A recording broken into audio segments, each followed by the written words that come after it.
로마서 12장은 이렇게 시작했었습니다. 너희는 이 세대를 본받지 말고 오직 마음을 새롭게 함으로 변화를 받아 하나님에게 선하시고 기뻐하시고 온전하신 뜻이 무엇인지 분별하도록 하라. 다시 말하면 세대를 거슬러 살라. 이 세대를 따라가지 말라. 그렇게 분명히 말씀하셨습니다. 그런가 하면 13장 11절에서는 이제 그 이후로는 말세의 끝에 우리가 살고 있으니 더 이상 잘 때가 아니라 깰 때다 라고 말씀하십니다. 이 세상은 무너진다 라는 뜻이죠. 곧 무너진다. 그러니까 준비해라. 그런데 느닷없이 13장 1절에서 7절 오늘 본문은 이렇게 말씀하시는 겁니다. 이 세상 권세들에게 복종하라. 마치 이 세상이 끝나지 않을 것처럼 말씀하시는 거예요. 그리고 받게 하는 자를 축복하고 저주하지 말라. 또 12장 18절에 보면 할 수 있거든 너희로서는 모든 사람과 더불어 화목하라. 이 이야기가 매우 이율배반으로 느껴집니다.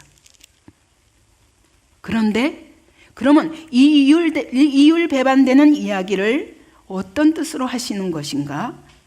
우리가 바로 붙잡아야 합니다. 우리가 예수를 믿어도 계속 이 세상 나라에 속해서 살아야 합니다. 그렇기 때문에 그리스도인에게는 교회에 속하기도 하지만 국가에 속하기도 합니다.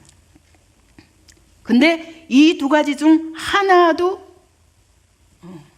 그 의문을 놓쳐서는 안 된다고 말씀하시는 거예요. 그래서 예수님은 헤롯 당원들과 바리새인들이 와서 이제 시험했습니다. 예수여, 가이사에게 세금을 바치는 것이 옳습니까? 아니면 안 옳습니까? 라고 물어봤습니다. 그때 그들이 생각하기는 가이사의 세금은 안 내도 된다 이렇게 그렇게 말씀하실 줄 알았죠. 왜냐하면 그러면 가이사를 반역하는 것이다 라고 예수님을 흠잡을 수 있었고, 내라 그러면 어떻게 하나님 나라에 속한 자가 이 세상을 섬기냐 또 이러고 흠잡으려고 했습니다. 근데 예수님은 이렇게 말씀하십니다. 가이사의 것은 가이사에게, 그리고 하나님의 것은 하나님께 바치라. 어떤 의무도 게을러서는 안 된다라고 말씀하시는 거예요. 그러면서 또 마태복음 17장에 보면 그랬거든요. 왜 가버나움 회당에 들어가시는데 돈이 없으셨어요. 그래서 못 내고 들어가시니까 문 앞에서 그들이 막았습니다. 왜 너희 선생은 세금을 안 내냐? 성전세를 안 내냐? 반세계를 왜 안 내느냐? 근데 없으셨어요. 그래서 어떻게 하셨습니까? 가서 물고기 한 마리 잡아와라. 바로 그 앞이거든요. 가버나움 회당 바로 앞에가 갈릴리 바다니까 잡아왔어요. 거기 입을 여니까 한 세겔이 있었던 거예요. 자, 베드로야, 너 네 거 내 거 합해서 내라. 그러면서 하신 말씀이 뭐예요? 세상 임금들이 누구에게 관세와 국세를 받느냐? 자기 아들에게냐? 타인에게냐? 타인입니다. 그러니까 아들은 세를 면하리라. 그럼에도 불구하고 세금을 내라고. 하나님의 아들이 이 땅에 오셔서 성전에서 세를 내셨다고 말씀하시는 거예요. 오늘 이 세상은 교회도 있지만 국가도 있습니다. 근데 이 두 가지가 다 하나님의 권세 아래 있다는 것입니다. 하나님이 이 세상을 통치하시는 방법이라는 것입니다. 다만 교회는 특별한 은총으로 하나님이 하나님의 법과 은혜로 다스리시고 그래서 구원하시는 도구이지만, 이 세상은 일반 은총 속에 있기 때문에 오늘도 지구가 돌아가는 것입니다. 만약 조금이라도 해와 달과 거리가 우리와 달라지면 그때부터 어마어마한 이 지구는 멸망합니다. 그럼 하나님이 일하실 수가 없어요. 구원 역사를 끌어가실 수가 없습니다. 이 세상에 여전히 하나님이 지으실 때 그 법칙이 여전히 움직이고 있습니다. 하나님은 아직도 이 세상을 포기하지 않으셨고, 이 세상 속에서 하나님의 일을 하시기 위해서 이 세상은 이 세상대로 그의 통치 방법대로 일반 은총을 통해서 일하고 계시다는 것입니다. 근데 그 하나님의 일하시는 법은 세상법이고 그리고 질서인 것이에요. 그래서 이 세상 나라는 법과 질서를 통해서 이 질서를 유지하기 위해서, 하나님의 질서를 깨트리지 않기 위해서 나라가 필요합니다. 그러나 그들은 하나님의 권위를 인정하지 않기 때문에 때로는 하나님의 권위를 거스르면서 일합니다. 그럼에도 불구하고 하나님은 오랫동안 두십니다. 내버려 둬라. 심판때가 되면 거르지만 그때까지는 가라지도 그냥 두라 라고 말씀하시는 거예요. 그렇기 때문에 우리는 교회 안에 속하기도 하지만 이 세상 나라에 속한 국민으로서의 의무를 다해야 됩니다. 그리고 국가를 사랑해야 됩니다. 왜냐하면 나라가 없으면 우리가 이 세상에서 또 설 바탕이 없기 때문입니다. 그래서 교회를 통해서는 복음을 전하고 어떻게 하든 그리스도인들을 많이 만들어내는 것이 교회가 할 일입니다. 그러나 법과 질서에 대해서는 철저히 하나님이 국가에게 주신 권위 아래 속해야 된다고 말씀하시는 거예요. 그리고 이 사회에 믿지 않는 사람들과 같이 살면서 공존하면서 그 속에서 하나님의 일을 해야 되기 때문에 이 세상의 사회의 일원으로서 해야 할 일을 혼동해서는 안 된다. 내가 국가에 다한다, 교회에서 충성한다고 그래서 하나님의 그 붙드시고 세우시는 이 세상 질서에 대해서도 반드시 지켜야 된다. 맨 앞에 12장에서 이렇게 시작했습니다. 그리스도인이 우리 몸을 하나님이 기뻐 받으실 만한 산 제물로 드려지기 위해서 이 세상에서 어떻게 살아야 되는가가 12장 이후의 이야기들입니다. 근데 그걸 한마디로 교회 안에서는 복음 안에서, 예수 안에서, 진리 안에서 할 수 있지만, 그러나 세상 밖에서는 우리가 이 악의 세력에 대해서 어떻게 대해야 될지 모릅니다. 그거에 대해서 지난 시간에 한마디로 이렇게 요약하신 거예요. 악에게 지지 말고 선으로 악을 이기라. 이것이 한마디로 이 세상에서 사는 방법입니다. 그래서 이 세상이란 내가 처한 어떤 사람은 북한 땅에 저도 아마 하나님이 일사후퇴를 통해서 저를 꺼내시지 않으셨으면 저도 북한에 있었을 것이고 아찔합니다. 어떻게 살았을까? 근데 이 똑같은 민족이라도 그 땅에 지금 속해서 사는 사람들이 있는데 그것은 하나님이 나에게 허락하신 콘텍스트인 거예요. 하나님의 무대예요. 억울합니다. 북한 땅에 사는 것이 너무 억울합니다. 그러나 그것까지도 하나님의 나에게 설정하신 무대라는 거예요. 그 무대 속에서 나를 그 자리에 두신 하나님 앞에서 살아가야 할 의무가 있다는 것입니다. 그래서 우리가 전에 한번 영상으로 보지 않았습니까? 한 북한 할아버지가 선교사가 다 준비해 놓고 가자고 하는데 기도해보고 결정하겠다 하더니 기도하고 나서 그대로 남겠다고. 왜냐하면 하나님이 나를 이 자리에 두셨기 때문에. 좀 굉장한 신앙이라고 생각합니다. 이게 믿음이에요. 이게 하나님 앞에서의 자세인 거예요. 제가 그 이집트나 시리아나 여기서 IS들에게 고통받는 그리스도인들을 생각하면 너무 가슴이 아픕니다. 근데 그 자리에 두신 하나님 앞에서 그들은 그들의 삶을 텍스트, 곧 하나님의 말씀대로 사는 것, 그리고 그리스도인으로서 사는 것, 예수님이 내 삶을 통해서 나타내도록 사는 것, 그것이 그들의 컨텍스트예요. 그걸 그대로 받아들이지 않으면 원망하고 불평해서 하나님까지도 부정할 수밖에 없을 것입니다. 오늘 우리 안에 많은 핑계가 있지만 여러분, 이 땅에서도 같은 땅에 살면서도, 한국이라는 땅에 살면서도 어떤 사람은 모든 게 평안하고 어떤 사람은 그렇지 않은 것에 대해서 불공평하다 말할 수 있습니다. 그러나 아닙니다. 그것은 하나님의 나를 세워두신 자리요, 그 배경 속에서, 그 무대 속에서 내가 해야 할 역할을 하는 것이 그리스도인의 삶이라고 말씀하시는 겁니다. 그래서 그러면 오늘 나의 배경 속에서, 이 세상 나라라는 배경 속에서, 우리나라라는 이 환경 속에서 어떻게 살아야 되는가를 생각해 봅시다. 여기 12장 1절은 이렇게 13장 1절은 이렇게 말씀하십니다. 각 사람은 위에 있는 권세들에게 복종하라 말씀하십니다. 여기서 위에 있는 권세들이란 뭐냐면, 왜 권세들입니까? 예, 한 사람이 아니에요. 많이 있어요. 가정에서는 부모가 있습니다. 교회에서는 목사가 있습니다. 그리고 나라에서는 대통령이 있습니다. 직장에서는 상관이 있습니다. 학교에서는 교장선생님이 있습니다. 이런 질서, 어쨌든 우리가 살아가면서 모든 사람이 자기 위에 권세가 많아요. 일단 학생들은 자기 반의 담임선생님부터. 지금 한국은 말할 수 없는 혼란에 빠져 있습니다. 교육계가 다 무너지고, 심지어 이제는 가정에서도 자기 자녀를 때리면 안 된다, 고통을 주는 것이다. 심지어 이번에 저기 어디예요? 그 아동복지센터에서 아이들이 태필린 하는 것 가지고 이것을 성경을 암송하게 하는 것이 아이들에게 고통을 주는 것인 줄 알지 못합니까? 이것이 이 사회예요. 그러면 아예 공부도 하지 말지, 지멋대로 살게 내버려 둬야지. 무서운 일입니다.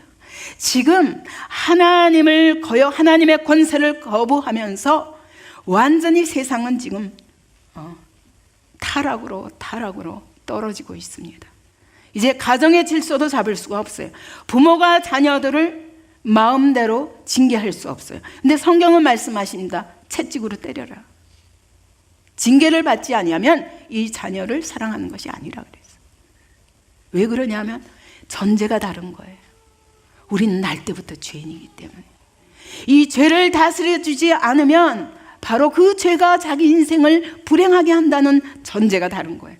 그들은 그게 문제가 아니에요. 고통이 없고 누구한테도 침해를 안 받겠다. 심지어 부모도 건드리지 말라, 선생도 건드리지 마라. 이제는 학생이 선생을 고발하는 시대가 되었잖아요. 무서운 것입니다. 근데 성경은 오늘 말씀하신다. 위에 있는 권세가 뭐냐면, 누구든지 어느 자리에서든지 너보다 높은 자리에 있는 분 전폭적으로 순종하라는 것입니다. 가정에서는 부모, 학교에서는 선생님, 직장에서는 상관, 나라에서는 대통령. 지금은 대통령이라는 이름도 안 붙일 만큼 욕을 붙여도 괜찮은 사회가 되었다는 것은 하나님 보시기에 저주받을 사회입니다. 왜냐하면 이 모든 권세를 세우신 분이 누구기 때문에? 하나님이시기 때문이에요. 그래서 여기서 복종하라 이렇게 말씀하십니다. 그러면 우리가 혼란이 옵니다. 아니, 나쁜 권세자들에게 어떻게 복종하느냐 그 얘기예요. 그런데 오늘 그것에 초점이 있는 게 아니라, 여러분, 순종하라가 아니라는 거예요. 복종하라는.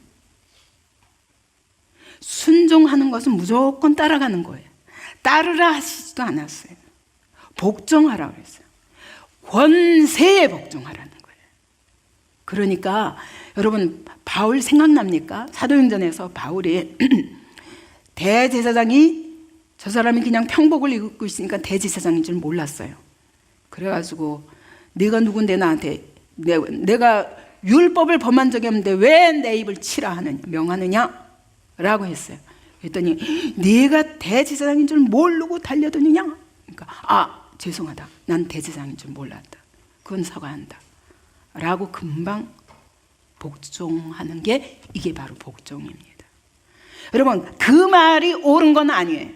그러나 하나님이 어쨌든 잘못된 대제사장이라도 대제사장으로 세우셨기 때문에 자기를 주장하지 말고 자기를 그 권세에 굴복시키라는 것이 이 뜻입니다. 첫 번째 뜻입니다. 왜냐하면 이 권세는 하나님으로부터 난 것이고 모든 권세는 다 하나님이 정하신 것이기 때문에 하나님 권세를 거스르는 자는 하나님의 명을 거스름이요, 그 하나님의 명을 거스르는 것에 대해서 하나님은 심판을 자치할 것이라고 말씀하십니다. 빌라도도 그렇습니다.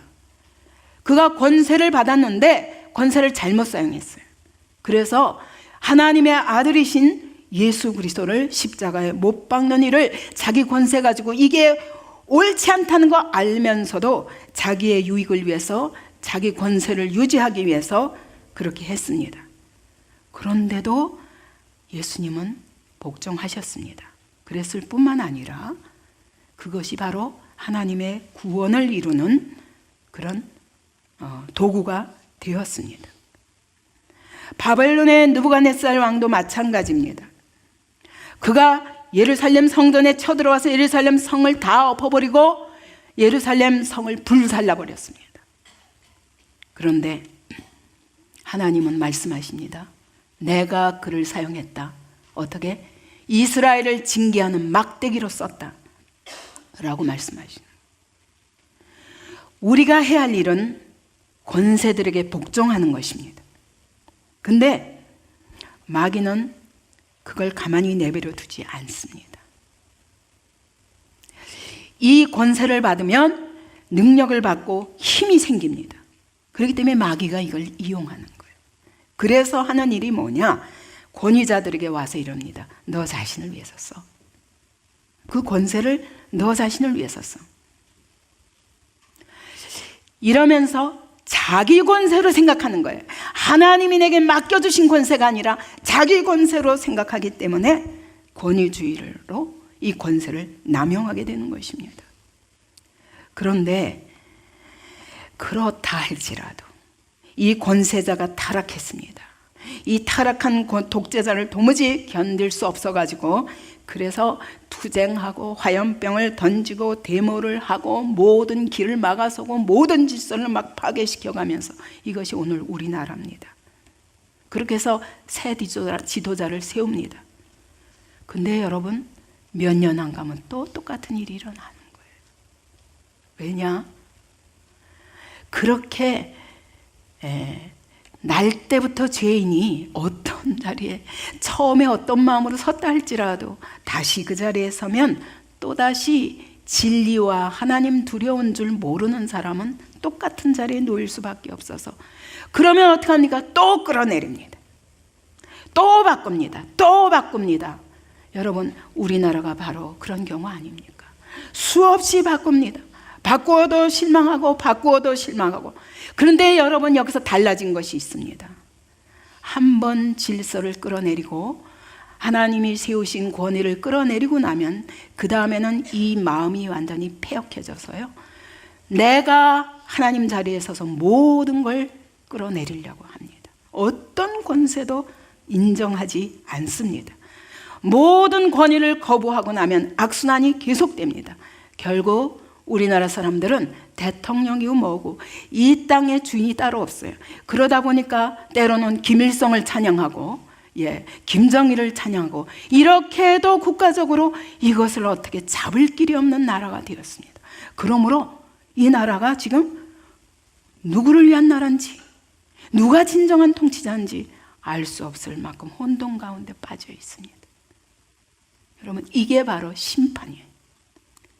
이 나라에 대한 권위를 부정한 것에 대한 심판인 것입니다. 여러분 나라만 그렇습니까? 교회는 어떻습니까? 요즘은 목사 쫓아내는 거는 아무것도 아니에요. 그래서 장로들이 합해서 목사를 쫓아내고 또 세워놓고 또 있다가 또 쫓겨나고 또 쫓겨나고. 제가 차세대 목회자 모임에서 함께 하시는 목사님 중에 한 분이 그런 분이 있으셔요. 젊으신 분인데 처음 목사님이 굉장히 이 주변에 많은 덕을 끼치면서 하셨답니다.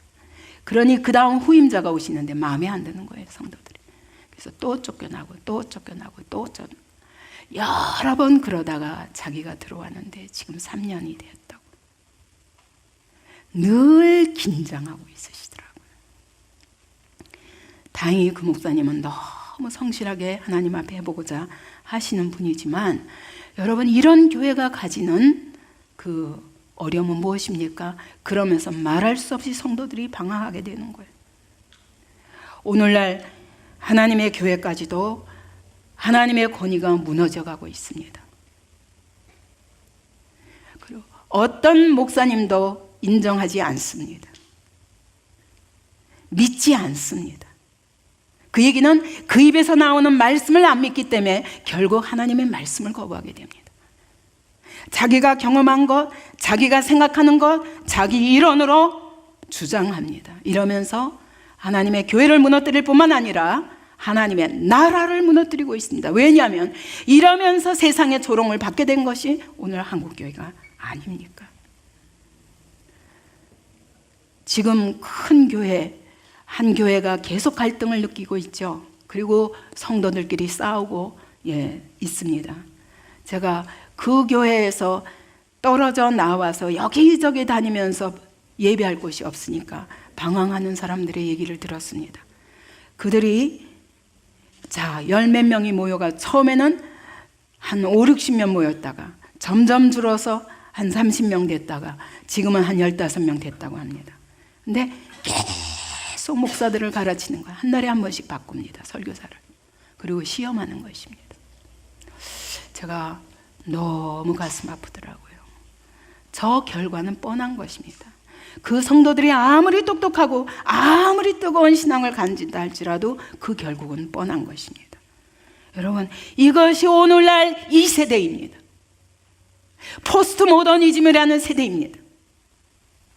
어떤 진리도 어떤 권위도 받아들이지 않는 것입니다. 가정도 그렇습니다. 여러분, 우리가 성경적으로 말하면 남녀 평등이 많습니다.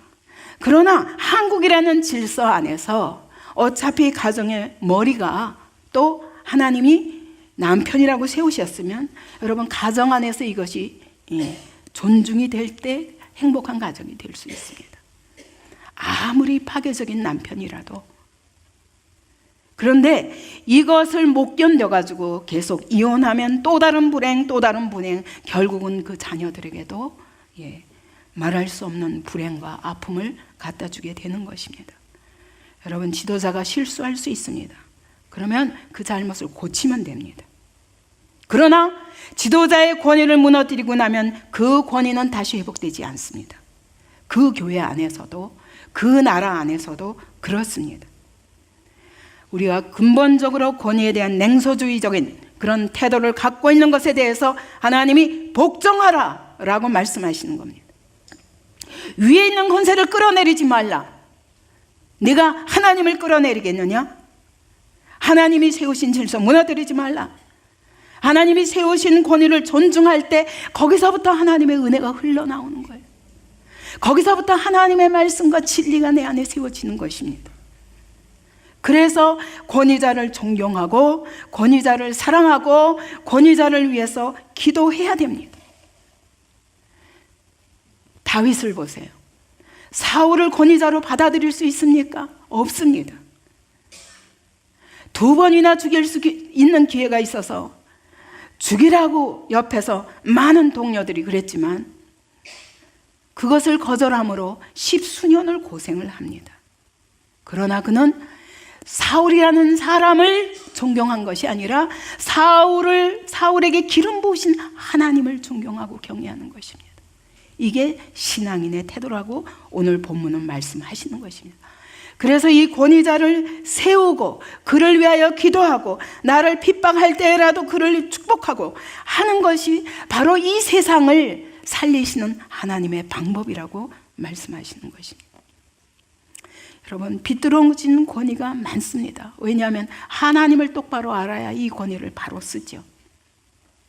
우리가 존경하고 따를 만한 권위도 있지만 그러나 존경하고 따를 수 없을 때도 그 권위에 복종하는 것이 하나님의 축복이라고. 너희가 상관들을 두려워하고 직장에 가서도 상관들을 두려워하고 떨며 성실한 마음으로 그리스도 하듯 하라고 그랬어요. 근데 그것이 순조로운 사람만 아니라, 바른 사람만 아니라 까다로운 주인이라도 너희가 순종하라고 그렇게 말씀하신다. 왜냐하면 그리스도께서 나를 그 위에 두셨기, 그분을 내 위에 허락하셨기 때문이라고 말씀하시는 겁니다. 하나님은 이 세상을 질서 가운데 지으셨습니다. 태초에 하나님이 빛이 있으라 하시고, 물과 물을 나누고, 해와 달과 별을 지으시고, 이 모든 과정에 하나님이 세우신 법칙이 있고 질서가 있습니다. 그 질서가 무너지면 여러분 우리는 존재할 수조차 없습니다. 근데 오늘도 그 질서는 태초에 그렇게 시작하신 질서가 오늘까지 계속되고 있기 때문에 오늘 우리가 살고 있는 것입니다. 편안하게. 그래서 하나님은 하나님의 법칙 속에, 하나님의 질서 속에 이 세상을 지으셨습니다. 그 속에 사는 우리들이 타락하긴 했지만 그럼에도 불구하고 이 질서 속에서 그분은 일하십니다. 오늘날 가정과 학교와 교회와 국가가 다 권위가 뿌린 채 흔들리는 것은 사단의 전략입니다. 이렇게 해서 불안한 가운데, 이 가운데 하나님의 나라가 확장되지 못하도록 하는 것입니다. 근데 여러분, 절대 권위가 무너지면 비참한 것입니다. 저는 절대 권위에 대한 엄청난 사랑과 복종이 있습니다. 왜냐하면 내가 하나님을 알지 못했을 때 절대 권위가 없었기 때문에 내가 얼마나 불안한 삶을 살았으며 얼마나 답답한 인생을 살았는지, 미래가 보이지 않았어요. 어떻게 살아야 되는지 모르겠고.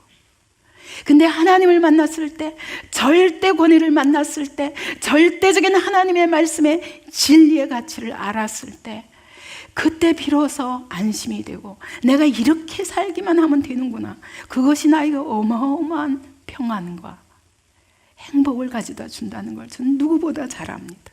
그래서 내가 사람은 두려워하지 않지만 하나님이 세우신 권위에 대해서는 절대적으로 두려워합니다.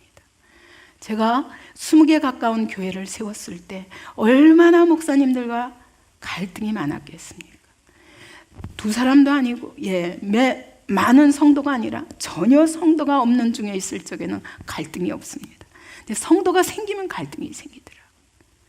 저는 그때마다 언제든지 목사님께 모든 권위를 돌리고 제가 없어지는 것이 이 교회가 흔들리지 않는 길이라고 생각할 때, 그것 때문에 수없이 교회를 많이 여기 가서 돕고 저기 가서 돕고, 이렇게 한 곳에 앉아서 신앙생활 하기가 너무 어려울 만큼 교회들이 그 문제가 심각하다는 걸 알았습니다.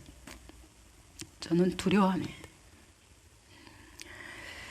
여러분, 아무리 악한 지도자라도 만약 북한 땅에 저 김정은이라는 정권이 없어지고 무너지면 어떻게 될까요? 악한 권세자라도 있기 때문에 우리가 아직은 편안한 거예요.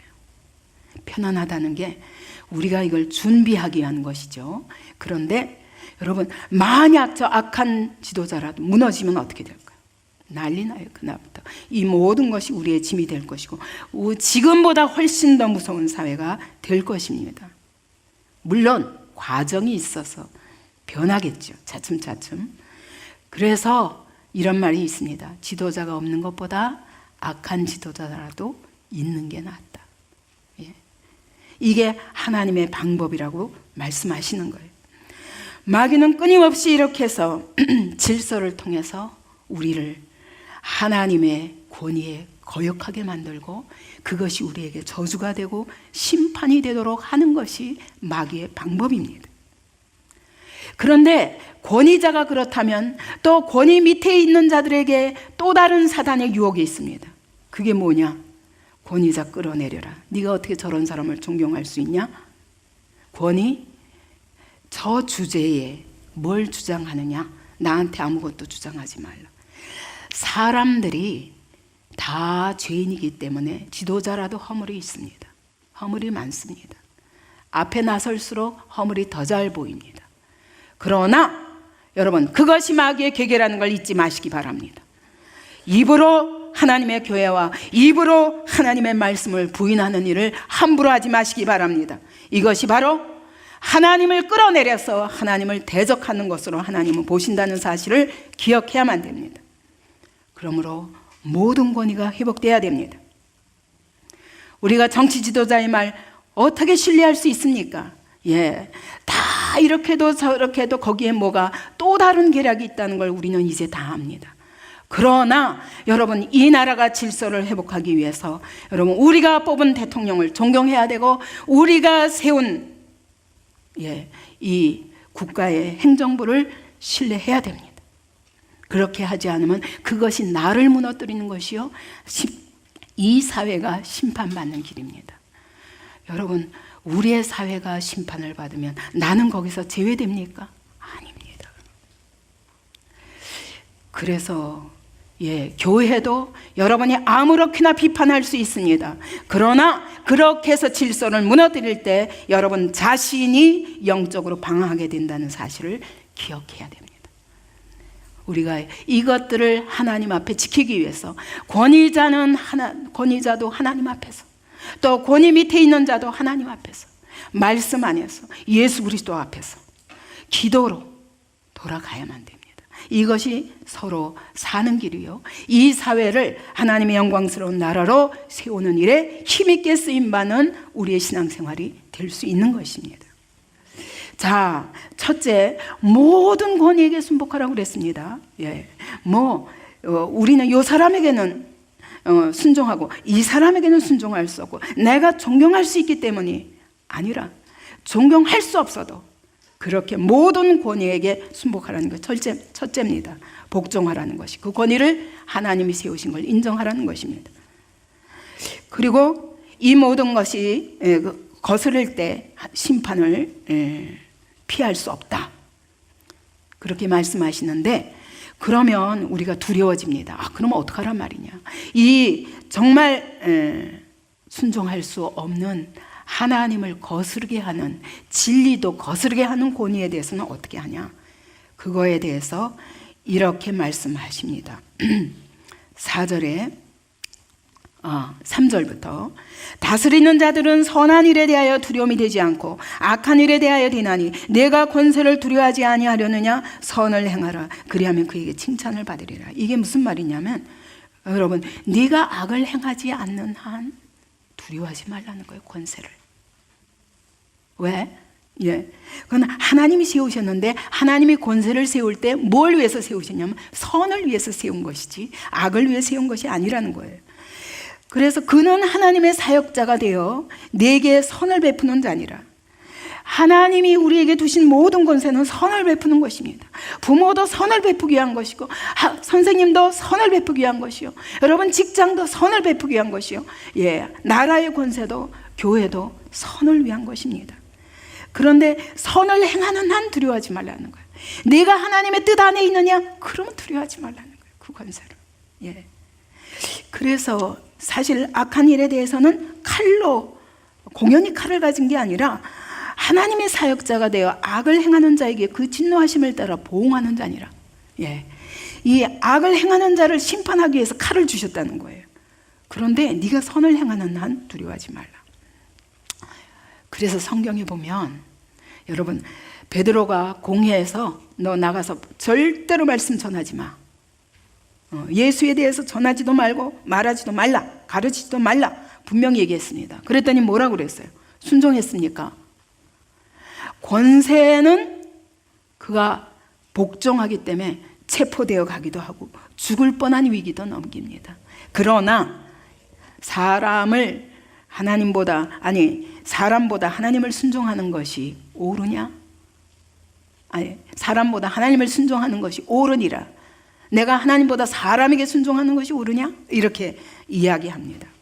그것은 그가 하나님 앞에 선을 행하고 있기 때문에 권세에 대해 두려워하지 않는 거예요. 여러분, 히브리 산파들이 바로가 2살 이하 남자아이는 다 죽이라 라고 말했는데, 갓난 사내 아이들 다 죽여라 그랬는데, 왕의 명령을 어기고 남자아이를 살린지라 그래요. 명령을 어겼어요. 복종하지는 않았어요. 무엇이 선이냐? 하나님 앞에서. 그래서 순종을 거부한 것이라고, 그들의 말에는 거부했지만 권세를 부인한 건 아니에요.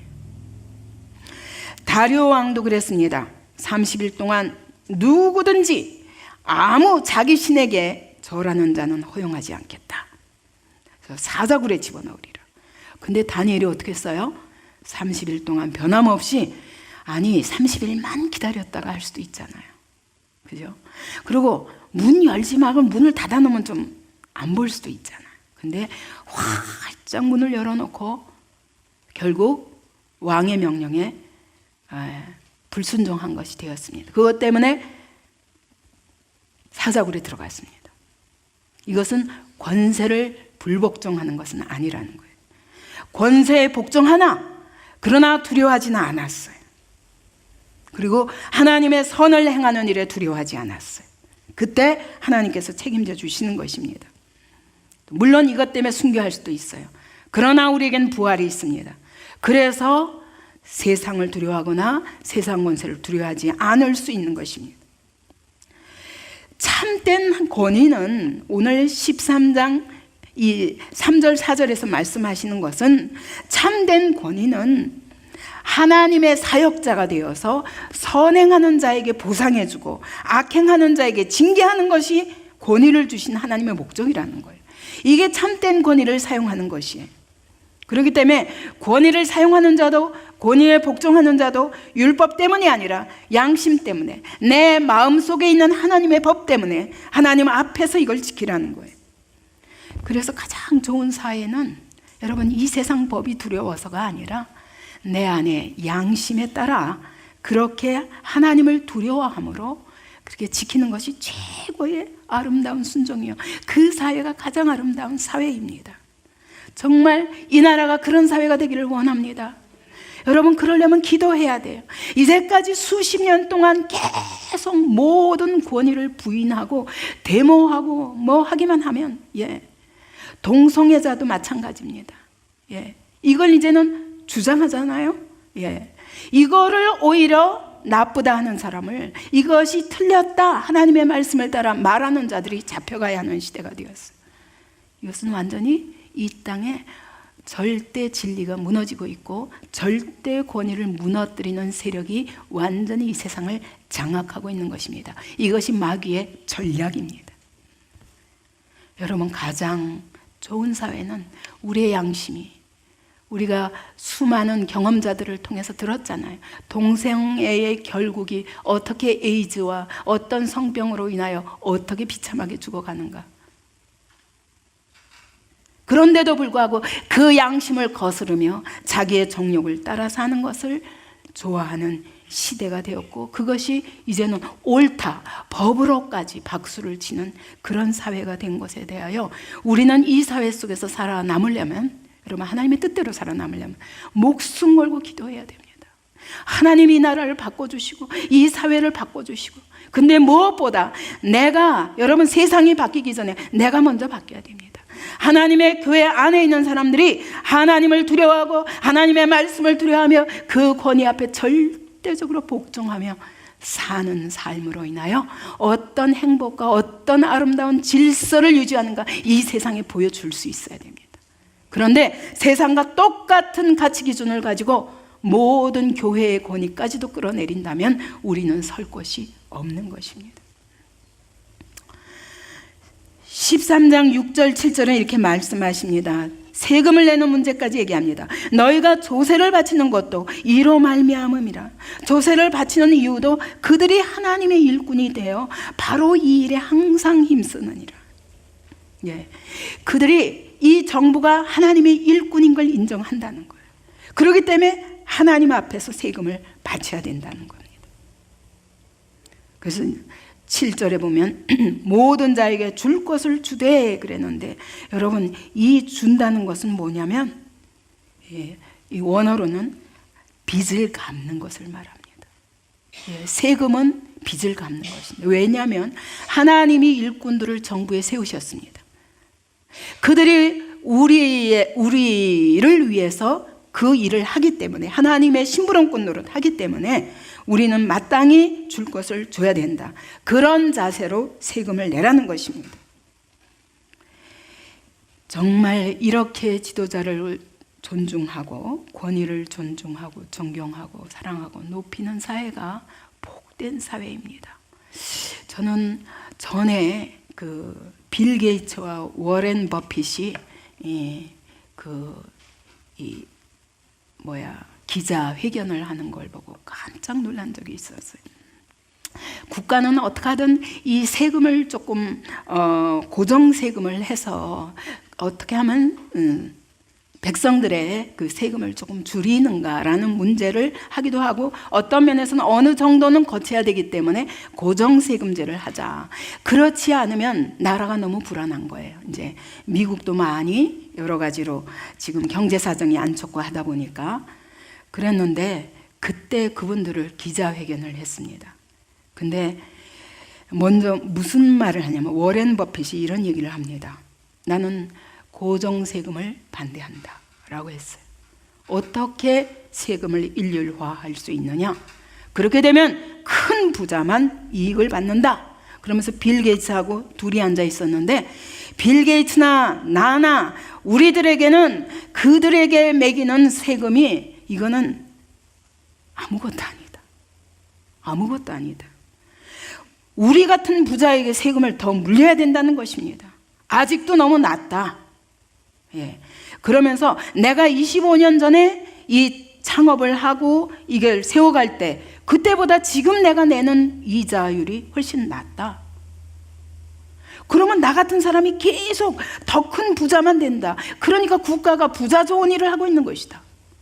가난한 자들에게는 오히려 이것이 어마어마한 짐인데 우리에게는 그건 아무것도 아니다.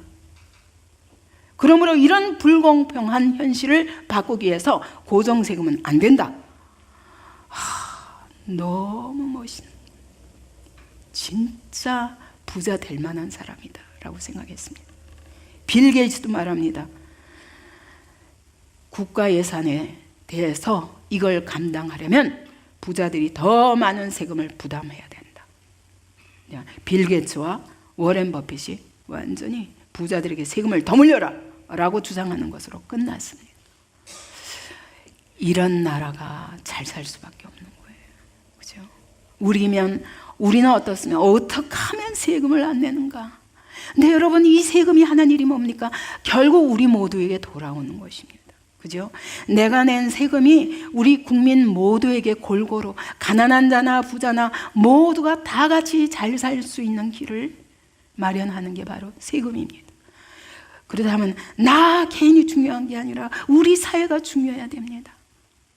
이런 이기주의를 탈피하지 않고는 이렇게 하나님의 눈으로 국가를 바라보고 하나님의 눈으로 하나님의 교회를 바라보고 온 세계 하나님의 나라를 바라봐야, 그래야 우리가 살기 좋은 사회가 되고 진리가 승리하는 사회가 되는 겁니다. 진리가 진리로 세워지고 하나님의 절대 권위가 인정되는 사회가 진정한 행복한 사회입니다. 이런 나라들을 만들기 위해서 여러분, 우리는 다시 오늘 본문을 생각해야 됩니다. 권위를 가진 자입니까? 그러면 지배하는 권위를 사용하지 말고 섬기는 권위를 사용하는 자가 되어야 될 것입니다. 돈을 소유하고 내 소유한 것으로 내 것이 내 것이다 하고 나를 위하여 쓰는 그런 권위자가 아니라 내 것을 가지고 하나님이 주신 것으로 그것을 모든 사람에게 나누는 권위자가 진정한 권위자입니다. 법을 따라 맨날 심판하고 정죄하는 그런 리더가 아니라 사랑하고 용서하고 끌어안고, 그래서 모든 사람을 살릴 때 그 권위자 밑에 충성스러운 일꾼들이 생길 수 있는 것입니다. 또 우리가 권위 밑에 있습니까? 여러분, 내가 어떤 권위 밑에 있든지 그 사람을 내가 싫어하는 사람이요, 존경할 수 없는 사람이요, 믿을 수 없는 사람이요, 내 마음에 들지 않고 독재자요, 이기주의자요, 그렇다 할지라도 끌어내지 말기 바랍니다. 오히려 그를 위해서 기도하기 바랍니다. 하갈이 사례가 사례의 학대를 못 견뎌가지고 도망갔습니다. 이스마엘을 데리고 막 도망가는데 광야에서 하나님의 사자가 나타나셨습니다. 네가 어디서 왔으며 어디로 가고 있는 거냐? 라고 물었더니 사례가 하도 나를 핍박해서 학대해서 내가 도망가나이다. 그랬더니 하나님의 천사가 뭐라고 그러십니까? 네 여주인에게 돌아가라. 그리고 그 수하에 복종하라. 그것이 네가 있어야 할 자리다. 라고 말씀하시는 것입니다. 오늘 여러분 어떤 권위 밑에 있습니까?